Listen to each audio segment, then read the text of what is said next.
my husband drew a picture, and we actually have the picture framed at LifeLoop of what we were going to build. I think Ted probably was like, they're not actually going to do this, so I'll write a letter of intent. I'm sure that's what he was thinking. He was basically saying, prove it. Yeah, he was like, this is great. Yeah, I'll be your first customer. Ha, ha, ha. You guys aren't going to figure out how to do this. From Grindstone, this is Nebraska Made, a narrative journey through the lives of Nebraska's most inspiring business leaders. We unpack the intimate details of how our guests navigated obstacles and built their companies in pursuit of the good life. I'm JT Martin, and today we hear from Amy Johnsom from LifeLoop.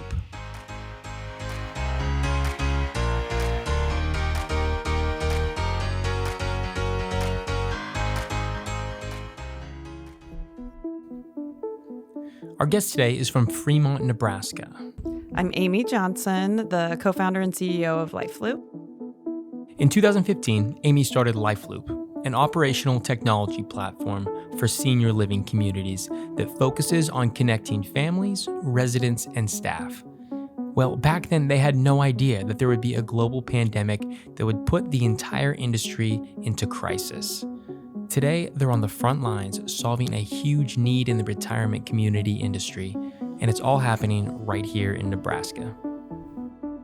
I had a very normal middle-class upbringing in Fremont, Nebraska. In high school, I worked 3 jobs. Detasseling, which I feel like if you haven't detasseled in Nebraska, you haven't quite fully become a Nebraskan yet. But It's a badge of honor. Yeah, it is, definitely. So I detasseled. I worked at the car wash. I took the money at the car wash booth. And then I also worked at a pizza place. You know, growing up, I kind of always, I don't know if I gravitated towards the elderly and people with disabilities as well. I always was volunteering, the Special Olympics, those type of things. But then going to visit nursing homes, I remember going to my first nursing home to see my great-grandma, and I was fascinated by just how the culture of a nursing home is, and that, you know, a lot of people kind of associate nursing homes with this terrible place of just isolation. And it's really a community. I mean, it truly is a community of people that have come together to make these residents' lives better. And that I remember being really cool from an early age.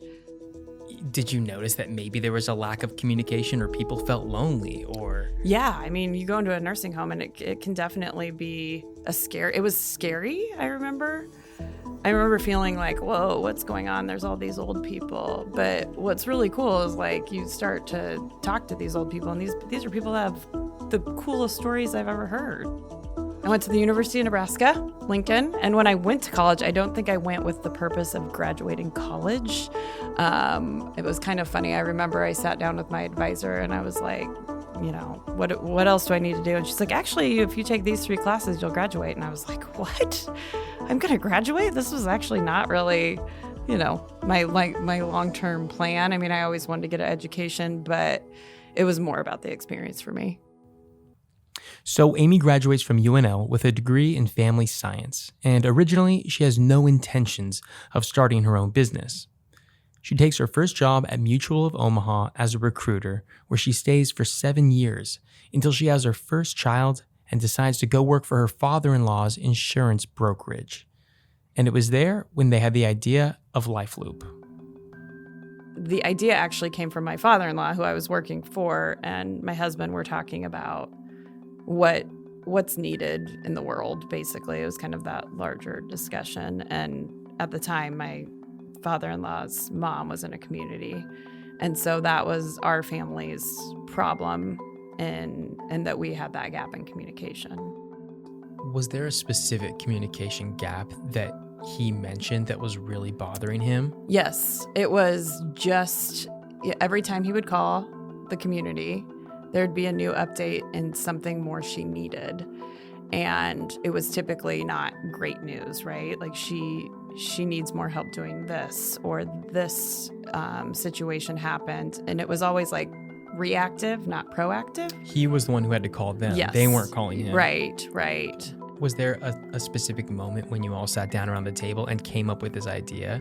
So in 2013, when Kent and Lee we're talking about it, we decided, okay, well, the first step would be to talk to somebody that's in the senior living business. So we sat down with the president of Dial Retirement Communities, who is a friend of my husband's who he played hockey with growing up. And so it was just, he knew him. Let's see if this is a good idea. And his name's Ted Lowndes. He's a client and he's been one of our biggest supporters. The conversation with Ted is a really cool one because Kent, my husband, drew a picture, and we actually have the picture framed at LifeLoop of what we were going to build. And it was at Greenbelly in Omaha. It was like right when Greenbelly opened, and it was like with Ted and 3 people on his team. And so Kent drew what we were going to build, not knowing how to build it.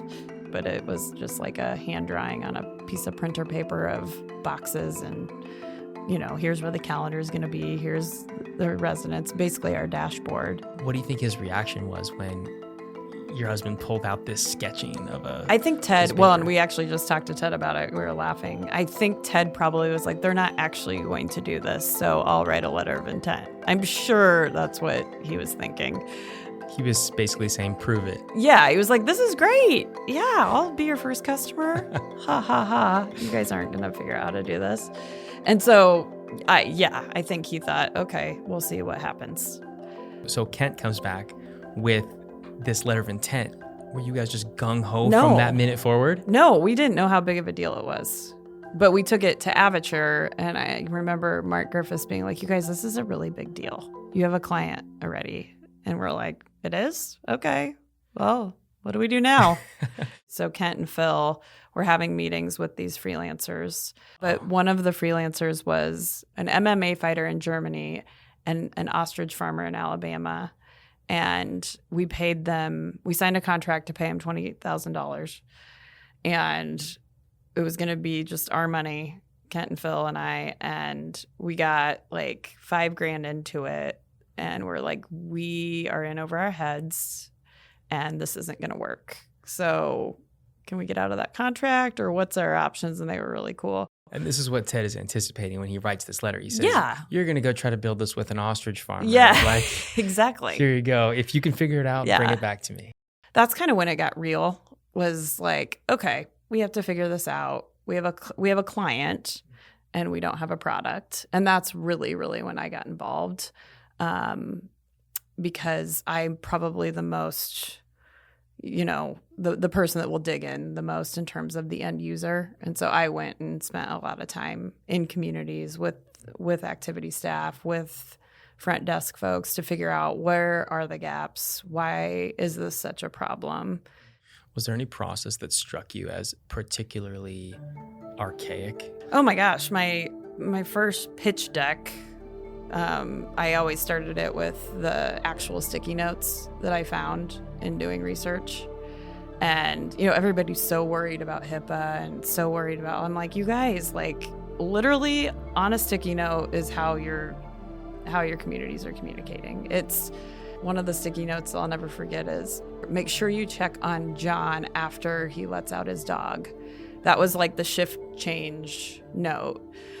Make sure that you notify Bill's daughter as soon as his prescription's delivered. It was all via sticky note.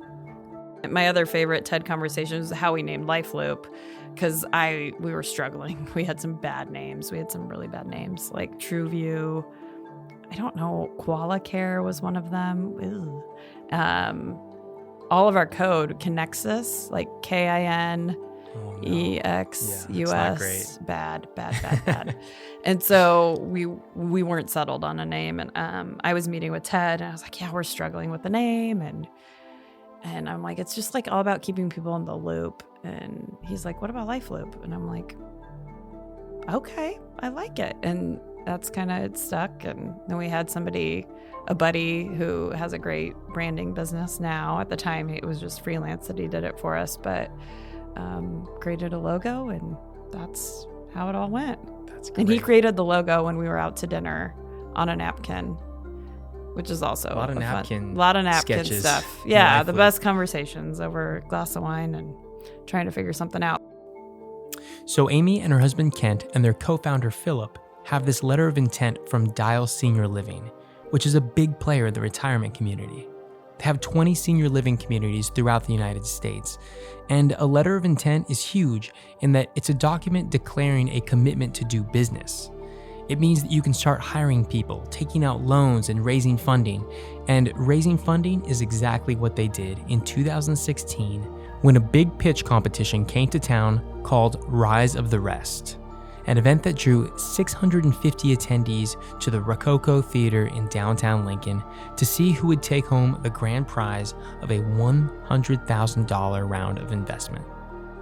Then it got to a point where it's like, okay, we actually have a customer. We got to keep going. So that is when we decided to seek investment. And, I had never raised money. I didn't know what that was all about. And then the Rise of the Rest was coming through on their road tour. And I wasn't going to apply. Like, pitching was never something I aspired to do in front of a large crowd. So do you have stage fright? No, typically? I just I'm just so heads down and want to build the business. I want to go sell. I love selling. I'm very passionate about what we do at LifeLoop. And so having the attention on me and doing this big thing sounded out of my comfort zone and something that I didn't want to do. But we had enough people say, you need to do this. So we applied.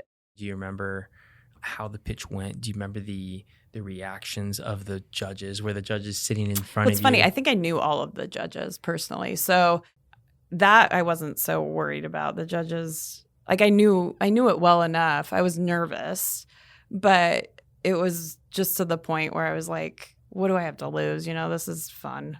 And by the time I got up there, it was fun.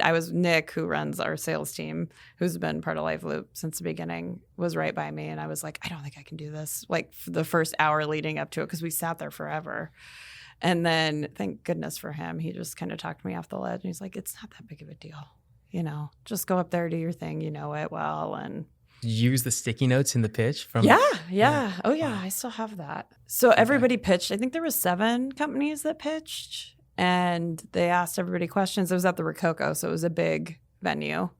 And then they went and did their deliberations, and I was hanging out back in like the lobby area, and I heard them announce it, and it was really fun because the team, the LifeLoop team was there, and they were so excited. It was really great. I have like great pictures of our whole team holding the fake check, and we still have the fake check somewhere in our office. I think it's like in the back room because you just don't know where to put a big check, but it's moved with us as we've moved offices, and it's a memory that I'm forever grateful for. And I think everybody's like, oh, you won $100,000. I'm like, well, it was an investment for equity. So it wasn't quite that great, but it was great. It was great. So they've secured funding and major investors that are able to open up doors for them that they just would not have had access to otherwise. Steve Case, their new investor, co-founded and was the CEO of AOL in the 90s. He's made it his mission to build Silicon Valley outside of the Valley, which is a perfect investor for funding a Nebraska-based startup. So they start building this product, and it's starting to get some decent adoption until COVID hits, and it turns the entire industry upside down. Can you tell me about COVID hitting, and when did you realize this is going to keep people in retirement communities totally isolated from their families, from people who love them? This is going to be a big deal, and this isn't going to stop in a week or a month. This is going to go on for a long time. Yeah. COVID, it was the phones are ringing off the hook. What do we do? And how do we deliver on all of this? Luckily, or smartly, I'm not sure which one. I'm thinking it's a combo of both. We had done a lot to the product to make it scalable. And so we were able to respond quickly, and, you're always going to have to adjust and learn. I'll never forget, we were at our office, and it was like that week where everybody's like, what is happening? Tom Hanks got it. Yes. The NBA shut down. Yeah, it was, we had basketball on, it was this Nebraska state tournament that week, and we were had that game on, there was no fans there, and all of a sudden it was like, oh my goodness. And I had clients calling saying, okay, we need to connect families now. Because we'd have people just buy LifeLoop to operate, because we're a very large, robust operational platform, and they hadn't connected families yet. It's very easy to connect families. So all of a sudden it was like our current clients were calling because they needed to connect families right now.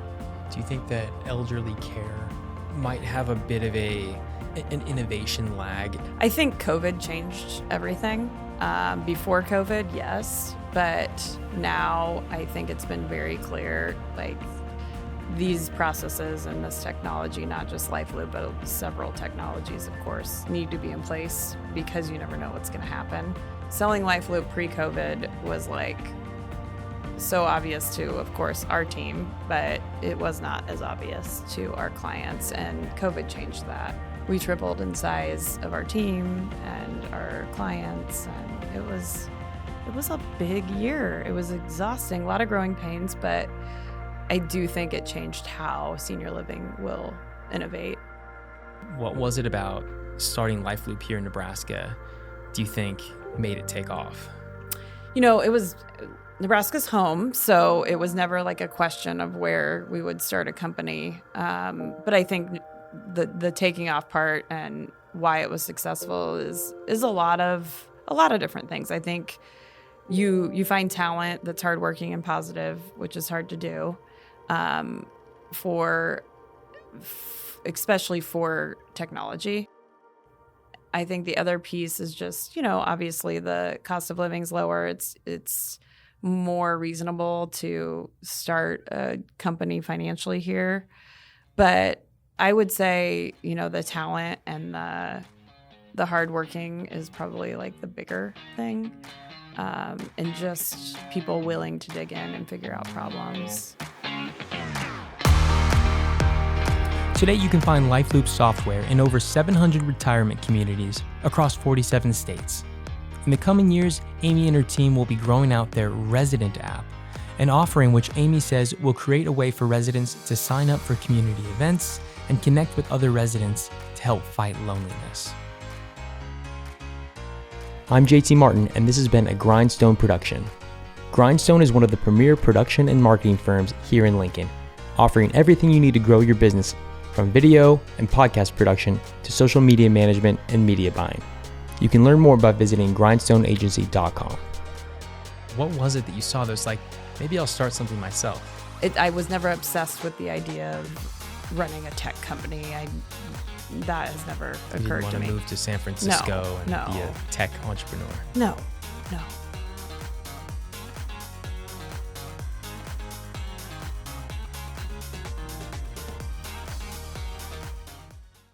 A new podcast is telling the story of entrepreneurs in Nebraska.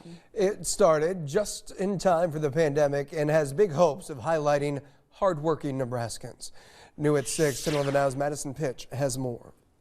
The podcast host JT Martin is a native Nebraskan who spent much of his time growing up on the coast. He tells me his grandparents always prayed he'd come back to his Nebraska roots, and now he's creating a podcast that highlights Nebraska business owners in an effort to show that Nebraska is more than just a flyover state. Today's guest, Amy Johnson, the Fremont native, is the creator of LifeLoop, an assisted living community management software.